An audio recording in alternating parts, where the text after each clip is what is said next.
Hello, my name's Dwight. My name's Jacob. Welcome to Skull RPG. This is a what is Pathfinder 2E? Because I know a lot of people are switching over to Pathfinder from Dungeons and Dragons, and we wanted to kind of cover why we made the switch as well. So just a little bit about who we are in case this is maybe the first video you're watching of us, or you're coming from one of our story channels or story ideas from our YouTube shorts.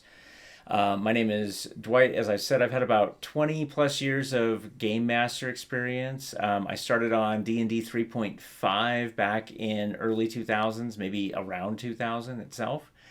And I've done 3.5, 5e. I've done Shadowrun, Knights Black Agents, Vampire the Masquerade, so many different types. GURPS, so many different types of systems I've game mastered for, plus a little like small one-off adventures and totally different systems. And then, of course, you've DM'd as well.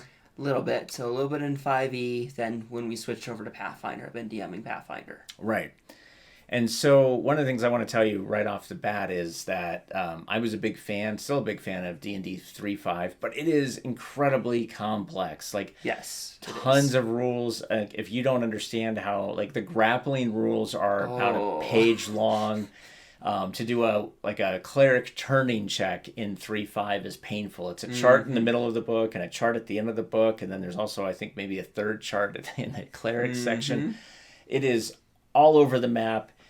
Great system, but very complex. And when Pathfinder 1, version 1 came out, they were billing it like Pathfinder is D&D 3.75. So just kind of another reiteration of D&D.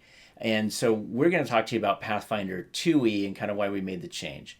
So maybe you've been following the open game license, I'm going to call it what it is, debacle. Yes, debacle's a good name for it. And so an open game license, if you're not familiar with what that is it allows you as a player or as a creator to create your own games, sell your own games.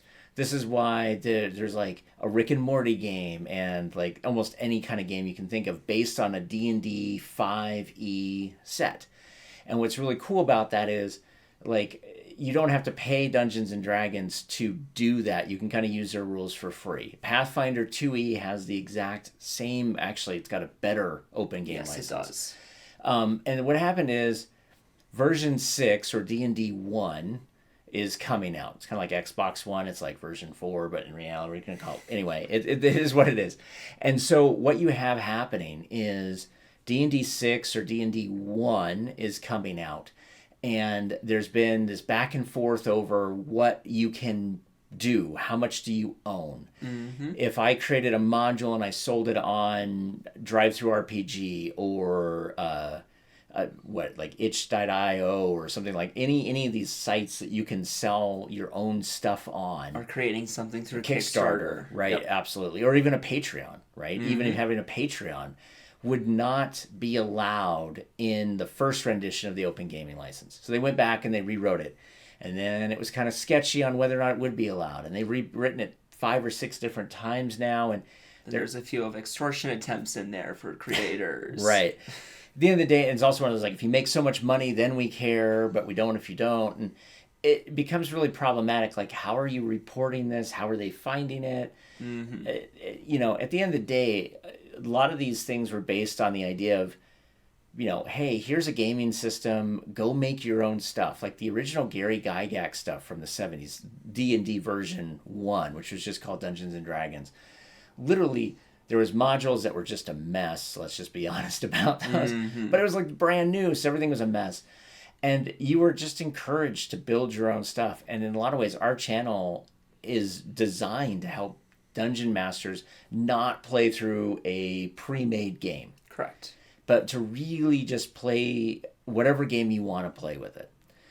You want to go tell Lord of the Rings and some little far off land, and Bilbo and all them are doing what they're doing, that's fine. You can take D&D and do that, right?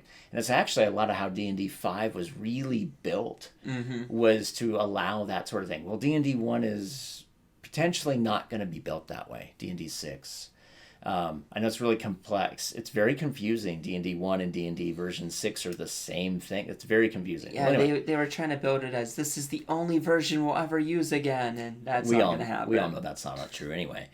So what ended up happening is the reason why we made the switch is a lot of our stuff, we built a lot of things on Etsy and stuff to kind of be more neutral, but still slanted toward a D&D game versus like a modern fantasy game versus a sci-fi game. Some of the stuff we built, you totally could do all of that with. But to be fair, there's a noticeable slant Towards D&D. toward D&D. And so as we were looking at this open gaming license, we're like, well, we're not going to get caught up in it, but man, it's going to stop us from even thinking about doing more D&D related products. Well, and as we started thinking about more D&D related products, we started thinking about how much we just don't like 5e. 5e is a lot more streamlined than 3.5. So, I'm going to give you that right out the gate. If I was learning a new system, I would not want to start again on 3.5. Yeah. I would totally want to start on 5e. It's just a lot of minor little things that didn't really jive with our group well. Because and we were they all kind of just built on each other to the point where like, we don't like this. We were just really used to 3.5. Mm-hmm. And there's some things you can do. And like, I'll be honest, 3.5 is horribly broken. Like, it is way broken. But so is 5e now as well, to be fair. It's just broken in different ways. Yes. And so why we started to switch was there was this great Humble Bundle. And so for $25 each, and I told my other players, I'm like, look, I'll pick up the DM pack. You guys can just pick up the $5 core rule book and a bestiary. And they were like, no. And every one of us bought the $25 pack and most of us haven't even opened it. Because it's like, oh, these are all these pregame adventure stuff, and I don't want to ruin it if Jacob or someone else in our group is going to DM one of those adventure paths, And so right now we're going through what's called the beginner's box, and then we're going to move on to the Abomination Vaults. The Abomination Vaults. And those, if you don't know what they are, they're just pre-made adventures that kind of help you get into the game. Mm-hmm. And it's a nice little learning curve for you. And again, they're not perfect either. I won't say they're perfect by any stretch of imagination, but they're a lot better built than some modules that I've paid a lot more money for from other D&D creators. I'm not going to name names. So here's where we're at. We have made the switch at this point, and we're going to tell you a little bit about why Pathfinder is the one we switched to. It wasn't just because there was some freebie stuff, because at the end of the day, I went out and I bought a bunch of the books for Pathfinder, so it didn't actually save me any money whatsoever. Mm-hmm. But what it did do is it opened my eyes to a different, I guess, it brought back the 3.5 D&D, but with a lot more simple rules and ways of running things. It was very much an old school how D&D used to be, but with the modern simplicity. Right. Which helped. Right, exactly. So what is Pathfinder 2e? Well, Pathfinder 2e has its own little world that you can play in. It has a series of gods. It has most of the classes that you're used to playing, probably some that you're not even used to playing at all. But it's a lot like D&D 3.5 or a D&D 5e in terms of there are elves, there are dwarves, there are giants, there are ghouls, there are vampires. A lot of the classes you expect are there. Right. They may be called a little different. Like champion is instead of the paladin, so you get called different things depending on your alignment, which is kind of a cool feature there. Yep, and so you get different things. Like there's the druid is back, and the druid wild shape is back. It's not as broken as it is in 3.5, but it's a heck of a lot better than it was in 5e, because in 5 it was really non-existent. Mm-hmm. And so there's some really cool things you can kind of do there. So all of that is just kind of back. There's the nice interesting difference that you'll notice is instead of buying a player's handbook and a monster manual and a dungeon master's guide, the dungeon master guide and the player's handbook are together in like a 600-page tome. This thing is correct. You could kill a guy with this. It's big. And then the other cool thing on that too is they had those pocketbooks. Yes. So if you didn't want to get a $60 hardcover, you can get a softback. That's about like this big-ish. Other side. There we go. Other side. Yeah. And it's a little bit more thicker, but it's the full pages. It's everything that you need. The font goes from like 12 to 9, so you really need good eyesight or glasses. But it's nice to have that option. Yeah, I like the small ones. But anyway, that said, let's just talk about the differences. So I'm going to go over the D&D differences, and then can you talk about the Pathfinder differences? Yes, I can. Perfect. So the major first difference you're going to notice when you start playing Pathfinder is the actions are totally different. So in D&D, you're going to get a move action and then an action. And then you have potentially a bonus action and an attack of opportunity. And depending on your class, you might be able to get other little different actions like a swift action and a free action and all these other things. And that, of course, lets you people horribly breaking the system where they can get like 38 actions in a turn. And if you don't believe me, look at some of the optimized builds where you get a guy who has like 6 different classes and then allows that person to have a lot of different actions going through it. And so Pathfinder decided to streamline that. Yep. So in Pathfinder, you have a 3-action system and a reaction. So instead of having a move, a bonus, and an action, everything's just 3 actions. So you can move 3 times, which is different than D&D, where you could only move twice. Yeah, you do a full round action, which would allow you to move 2 actions. But in Pathfinder, you can say, I'm going to move again, and I'm going to attack. Or I'm going to move again, I'm going to move again. Yes. And so, and just to cover it now, there are spells that take 1 action, 2 actions, 3 actions, and there are also some spells that are reactions. Yep. And then think of like the shield spell in D&D 5, where you can kind of have it it's kind of prepped in such a way that if somebody does something, you can react and get yourself, not hit with a magic missile, for example. Yep. Then the other thing that they did on that too is, so like talking about attacks. Yeah. There is, if you're familiar with 3.5 or any previous Dungeons and Dragons edition, they had multiple attack penalties. Right. So if you were wielding 2 weapons, or you did a attack and then you attacked again, your second attack was at a -4, I believe. Yes. Yeah. So in Pathfinder, it's kind of minus. It's whatever your bonuses are. -5, then for the second hit, -10. And then -10 for the third hit. So it's your bonus for the first hit, and then it's your bonus -5 for the second hit. And then if you decide to do a third hit, it's your bonus -10. So the concept is you're in this span of, it's still about 6 seconds around, right? It's 1 second around. It's 1 second around? 1 second. No, it's 6. 6 seconds. My bad. I was like, so D&D is 6 second rounds. Pathfinder is 6 second rounds. So the concept is in 6 seconds, if I hit you, I can come back and hit you again, but it's not as good because I'm kind of maybe coming off and then coming back. And then if I decide to swing back around, it's, again, not as good. And so the chances of you missing on the last hit are probably pretty high. Yes. Which makes you maybe not want to take that third hit because there's this really cool function. I'm going to let you explain it in terms of success, failure, critical failure, and critical success. So in D&D, you would normally have like a natural 20 would be a automatically critical success, while a natural 1 would be an automatic crit failure. Right. In Pathfinder, there's the 4, they call it the 4 degrees of success, which is critical failure, failure, success, critical success. Anytime you make a check or an attack that's 10 above or below, it's automatically a crit. Okay, so hold on for 1 second. So let's say that you're going to unlock a trap. Okay, and the DC, which is basically what you need to roll on your thievery skill, in this case in Pathfinder, right? What is it in D&D 5? Is it? It's not sleight of hand. Anyway, whatever it is in 5e. I think it's Thieves' Tools directly. Yeah. Anyway, whatever you use to unlock a door exactly in 5e. Like I said, we played a lot of 3.5. And that's pick lock, by the way. Open lock. And it's open lock. It's really simple. But let's say the DC was a 20. So in 3.5, if you rolled a nat 20, cool, you unlocked it, and then you would add your bonuses. Maybe you get you have a +10 in it. So now you have a 30. Perfect. You unlock the door. Yay. Or rather, let's talk about traps, right? So if you did a trap on that same thing, and then you is disable trap, disable device in 3.5.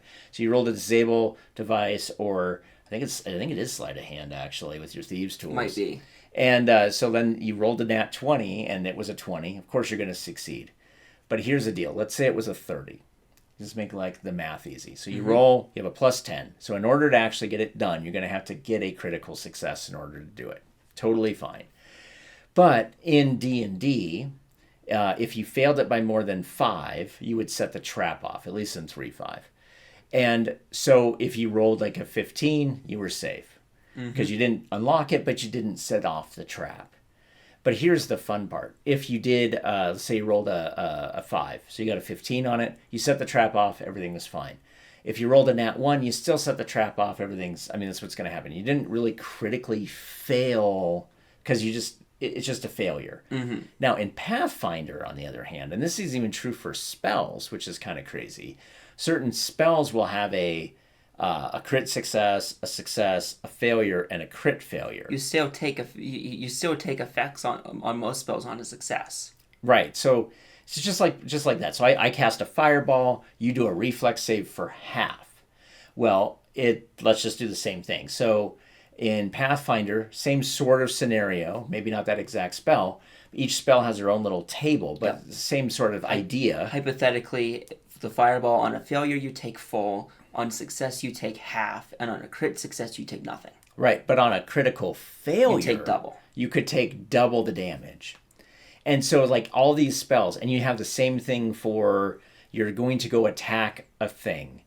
And so you'll notice really quickly in the Pathfinder series, like the ACs, which is the armor class, right, the thing you have to hit, they go astronomical. So when you're starting to compare apples and oranges, you're like, wait a minute, what's going on here?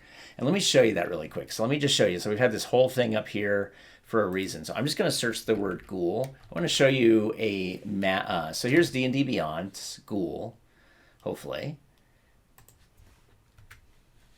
All right. So here's a ghoul monster. It's going to give us all the stats for it, right? So it's an armor class of 17, okay? That's a 12. Not a 17. That's a 17. No, it isn't. Is that a 12? It is a 12. Man, that's some horrible fonts. If you look on the other screen, it's a 12. Oh, it is a 12. Okay, great. Sorry, sharing my screen here and trying to watch the video here. So, all right, so you're looking at so it's got an armor class of 12, which makes it really easy to hit. Although, to be fair, this could be, I don't know if you can actually, you really can't templatize these as you can. But here you go. So it's got an armor class of 12. It's got 22 hit points. It's got 30 feet. Cool. It's a challenge rating 1. So these are really good to fight when you're basic. So now I'm going to come over to this site called Archives of Nethys. Archives of Nethys is also really nice. Pathfinder is 100% open game. And so it's really nice. There you go. Yeah, also at level 1. What's really nice about Pathfinder is every monster in every book is eventually uploaded to this website for free. There's no paywall. All items, all mechanics, all class features, everything that isn't lore is on Nethys.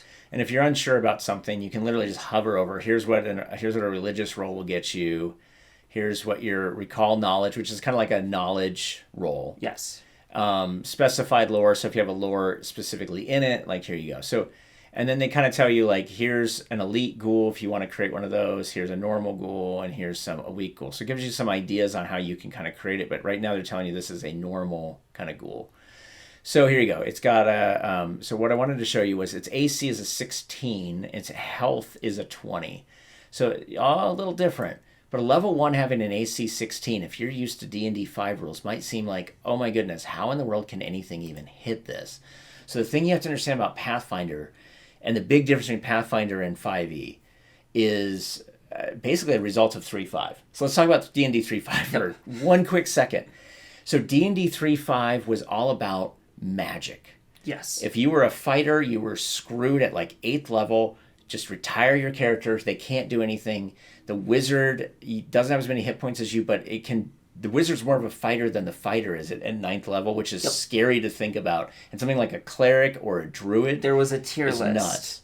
And all of the spellcasters, minus like a handful of exceptions, were 1, 2, and 3. Well, we're at 1. I mean, they were at the top of the tier. So things like sorcerers were 2. Yeah. But I mean, at the end of the day, if you knew magic, you were at the top. If you didn't know magic, you don't even play the character.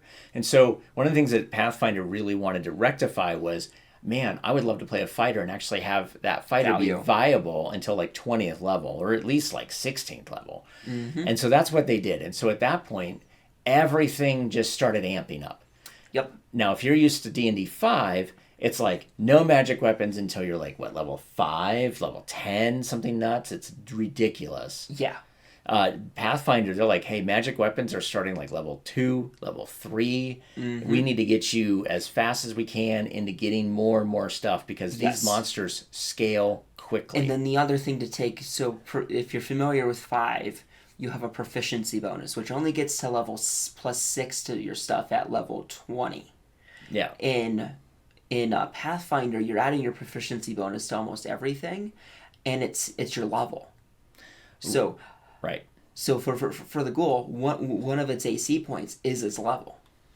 Right. Yeah. So since it's a level 1, it's got an AC of 1 just for that being there. Yes. And so that's the fun part about all this is literally everything scales up. So I just want to show you, like, there's no real like barnacle ghoul in D&D, but I just want to show you like how crazy things ramp up.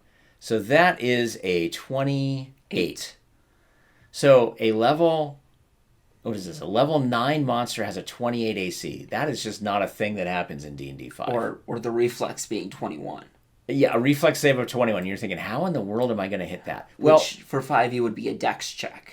Right. Yeah, but the advantage is when your abilities are also scaling up by your level as well. Mm-hmm. So if you're level 9, you're going to have 9 to your spell save plus some other things.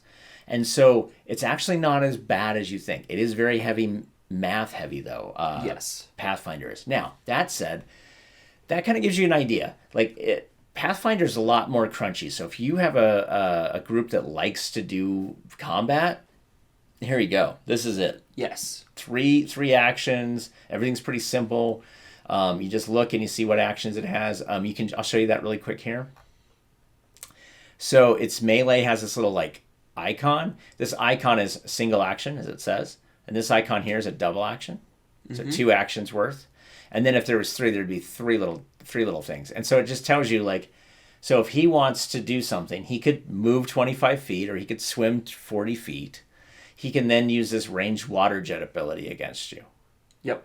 And then it would do, 2d6 plus 10 plus it fills your lungs. That's fun. And then here's what happens when it fills your lungs. And you can see it's got a DC 26 fort, which sounds crazy if you're not used to these high numbers. But like I said, everything is ramped up because they're not afraid of the power. Yeah, and you also have to think, you're getting at least a +9 because you're level 9 fighting this. Right.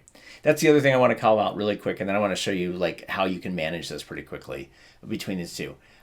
So one of the things that you on D&D 5, if you have 4 players, then that are level 2, and you want to throw a monster that's going to be as equally tough as them, you throw out a CR, a challenge rating level 2 against them. So it's like 4 characters for the CR. In Pathfinder, it's half of that. So if I had 2 people playing with me, they could feasibly take out this level 9 creature. Now they're going to waste a good chunk of their day's spells and all that other fun stuff. But they should be able, 2 guys or gals should be able to kill this creature at level 9 without necessarily one of them dying. Now if they roll really horrible, like obviously that could happen. But there are ways around that as well with a thing called a hero point. Yes. And a DM can give out as many hero points as they want for no real good reason, whatever, just to say, hey, that hero point allows you to re-roll a roll. So if you roll like a 2 on your, like, so let's say this fill lungs thing's going to kill you because of whatever reason. It's got this DC 26 fort, and let's say your fort's like a +15, and you just failed at it, right? So then the DM is like, well, you have a hero point. Oh, yeah, that's right. I have a hero point. So you mark up the hero point, you re-roll, and let's say you get that 11 you needed. Hey, you've succeeded. You don't have this problem. Or let's say it fails again. The DM can go, oh, well, I'm going to give you another hero point. So the DM can kind of like, without fudging the dice rolls, which is what you have to do in D&D, you can kind of give the players another shot. Yes. And you can keep doing that. Like if you're not trying to do a total party kill, you can just kind of just hand out hero points like it's candy if that's what you want to do. If that's where you're really at, I would suggest just weakening these creatures, which you can do pretty quickly as well. Yes. And so anyway, I'm not going to go into all that, but let me show you the other cool thing about this. So if you played D&D Beyond, you're probably used to maybe using their online character sheet. Now, as you know, their online character sheet is really good if you're playing only base characters in the player's handbook and not even all of the things available in the player's handbook. Like if you're going to try to use one of the crazy type of, so this is a mountain dwarf, but if I was going to try to play another dwarf, there's some that are locked behind a paywall. and I'd have to buy the player's handbook digitally. And even if I owned it physically, it does not matter. I still have to buy it digitally. And so you could get to the point where you're spending $100 just to get your character sheet out because you needed a spell from this one book that you didn't own. So you got to go buy Tasha's Cauldron of Everything. And then you needed this armor that was only in like Volo's guide. So you had to go buy Volo's. And then you had to buy the player's handbook because you really needed this familiar for your wizard. And that wasn't available to you. Okay. And then, of course, you can have this printed, right? Obviously. And you can just play with it online.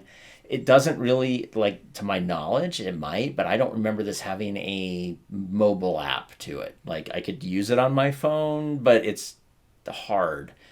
What I want to show you is this thing called Pathbuilder. Now, this is 100% free, except in one spot, and we'll talk about it. So Pathbuilder 2e is a character builder. Now, it's only on Google Play, but you can use the web builder for you people that are using iOS things.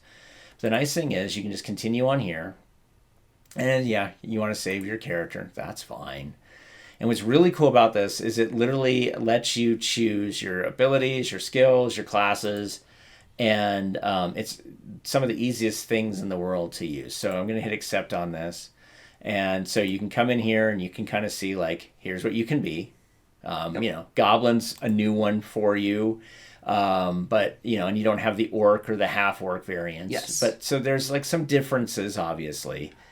And so, I'll just choose a halfling. And then your backgrounds are kind of similar to your backgrounds in D&D, except they actually matter here because they give you bonuses to one or the other of these. And so what you'd want to do is make sure you figure out what kind of class you're playing.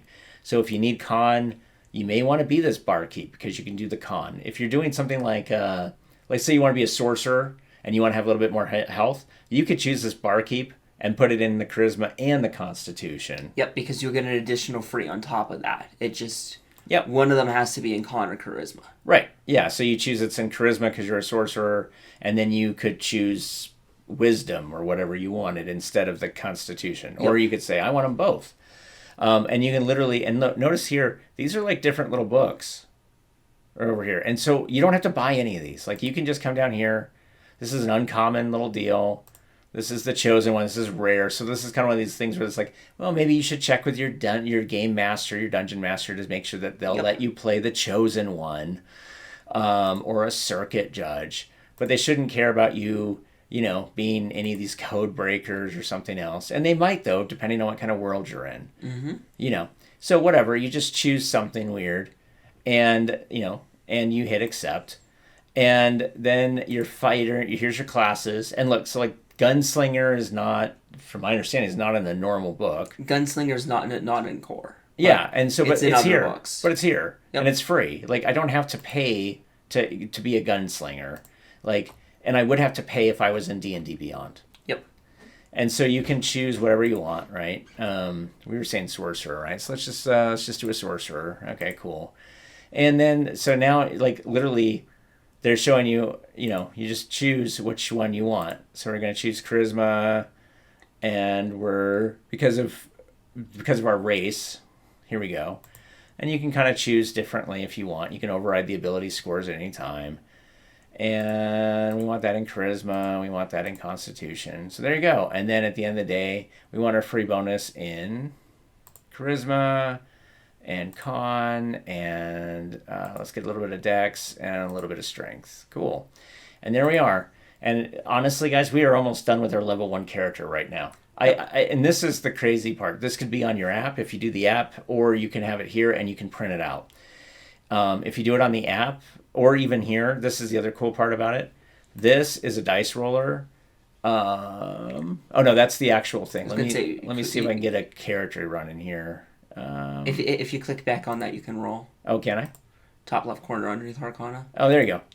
And so you do have a dice roller on here, which is actually kind of nice, because what's really cool about it is once you get your attack and you're stacking all these different things, all these different proficiencies, in 3.5 or even in 5e, you're like, okay, what is my attack? It's this, it's plus this, it's plus this.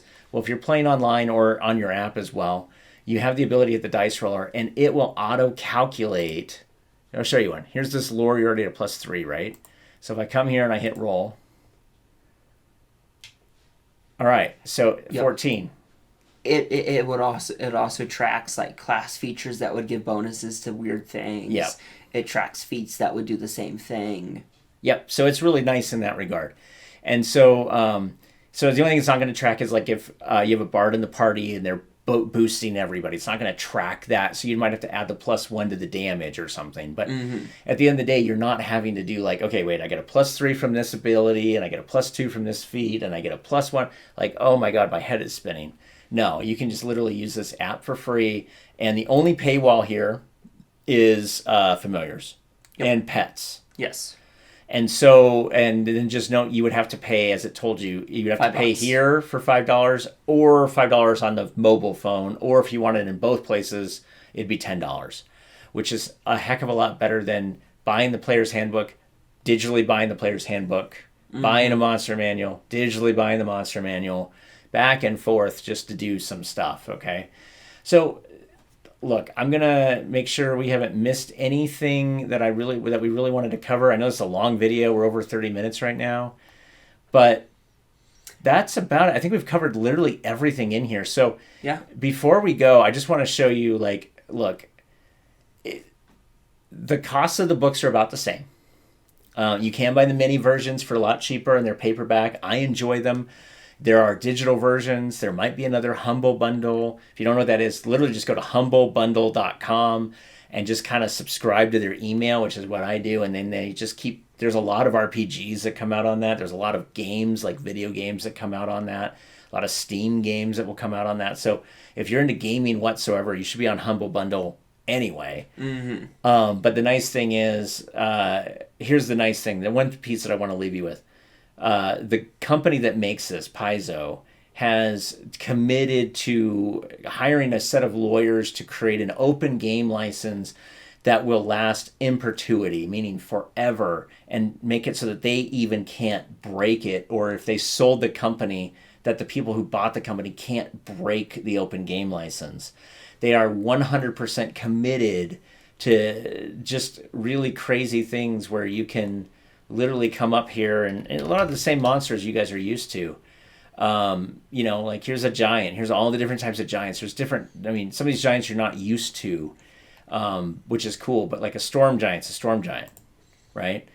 But this is free. Like you can buy a bestiary, absolutely. In fact, I would recommend buying a bestiary because it's nice. I like having the book or at least a digital copy. But at the end of the day, here you go. Oh, here you go. This lightning blade, all 3 of your actions would go into that one thing. So it's going to be really cool because it's going to do a lot more stuff than, just a ranged fist attack or a ranged rock or a fist attack. Anyway, point is, all of this is free. So you could literally right now, without paying a dime, go in and you could start learning Pathfinder rules without buying a book. You could start looking at the monster manual without buying a book. It's just this archives of Nethys. I'm just leave it on the screen. You literally just Google that. It's going to take you to this. And you want to go to the 2E. So make sure it says 2E. This is really the gotcha. First edition won't say anything. It'll just say Pathfinder. So you want to make sure that any book or anything you buy, if you're going to go this route, is second edition. Because you don't want to buy the first edition. They are not compatible. They're really not compatible. It's not like... It's actually a lot like 3.5 and 5 or 3.5, 4 and 5. Like you really can't scale the monsters to where you need to go correctly at all. And then what's also nice about these, here's all the monsters that are giants. So if you come up to the storm giant and you're like, they're going to kill my characters, you can come in and like, I really want to fight a giant though, but they're only level 6. Well, cool, I'll just do a cave giant instead. And since they're level 6, maybe you have 4 players, you could have 2 cave giants. Well, that doesn't make any sense. Well, it's okay. Here's a wood giant for level 6. And so literally it's just a click away, and then you can see exactly what they do. You can see what they look like in most cases. So you already have what you need. And it is, you're not sure on a spell at all. Like it's right here. Yep. And you can click on it. And you can see exactly what it does. And here's an example of what we're talking about. The target's unaffected on a critical success. The target falls steadily up to 120 feet. A failure, the target falls safely up to 120 feet. If it hits the ground, it can't fly anymore. And then a critical failure, they fall safely, but when it hits the ground, it can't fly, levitate, or otherwise leave the ground for a minute. So you can see this Earthbind has 4 different ideas of what happens if they do it. And let's say that you're a whatever level creature you are, they have to do a fort save. Let's say your fort save DC is a 22. So if they rolled a 11 or less, they critically failed. Yep. And that's what's really cool. I don't think we covered, I know it didn't say this, so I want to cover it right now. So you remember in the Lord of the Rings, like the Hobbit actually, remember in the Hobbit, at the very end of the Hobbit, which drives me nuts, you have the dragon, you have Schmog, and he's flying around, and there's this guy, I think his name is literally Bard, and this bird tells him to shoot the dragon in this spot. And so he takes a normal bow and arrow, and he's like a level, let's just say he's a level 10 commoner even. I mean, he's an epic level commoner even, and he shoots this bow, and it, shoots this arrow, and the arrow hits Smog perfectly in flight somehow, way up in the air, hits the spot where that diamond had fallen out, and he fells a dragon. Like, yep.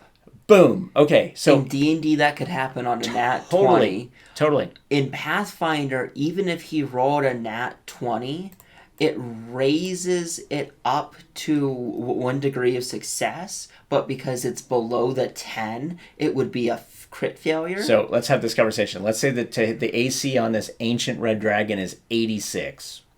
Which sounds, it might be about right. In fact, we can actually, let's just look. Let's just go ancient red dragon. 45. So it's got an AC of 45, okay? You can see that so right that level here. 10 commoner rolled a 20 and let's say got a 30. Say you got a 30, right? So it would be a crit failure, but because he rolled a 20, it's just a failure. So instead of snapping his bowstring, he just misses the target. Right.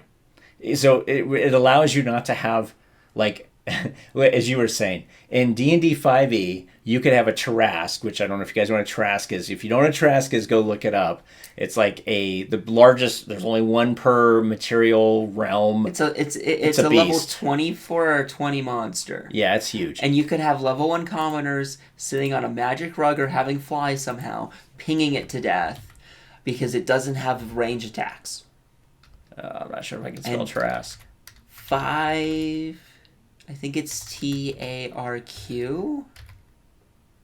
No. I can't find it. Okay. It's okay. But in the D20 system, they have a 5% chance of hitting it. So given enough arrows and given enough rounds, they would kill it. Right. So you could ping death eventually, right? Like eventually they might be able to roll enough, 100 guys, 5 of them statistically will roll a d20 or something like, they'll roll a 20 on it, so 5 of them will hit. And this is exactly what D&D kind of created, like, oh, it's got a 5 bludgeoning or it's got 10 piercing or something like that to stop that kind of ping death progression, because in 3.5 it was just ridiculously rampant at times. They kind of then did that with magic weapons as well. But at this point, all they did is, instead of trying to amp it up to the magic or give it resistances, they literally just said, look, if the AC is 45 and you hit a 34, you've critically failed. Yep. Now, if you somehow rolled a nat 20 to get to that 34, that's awesome. You failed. So Bard shoots his arrow and it arcs up and it doesn't even come close to hitting the dragon because the dragon is flying and he can't do the math in his head because he's not an expert level archer, right? If he's Legolas, fine, but he's not. He's not a level 20, whatever that Legolas would be, ranger or something crazy. He's just not that. And so that's kind of the advantage of Pathfinder. I find it to be very good in physics, if you will. Yes. So anyway, so there you go. So what I wanted to show you, just recapping really quick. D&D, hey, fine system. I cut my teeth on it. I love D&D. I have nothing wrong against D&D. D&D 6/1,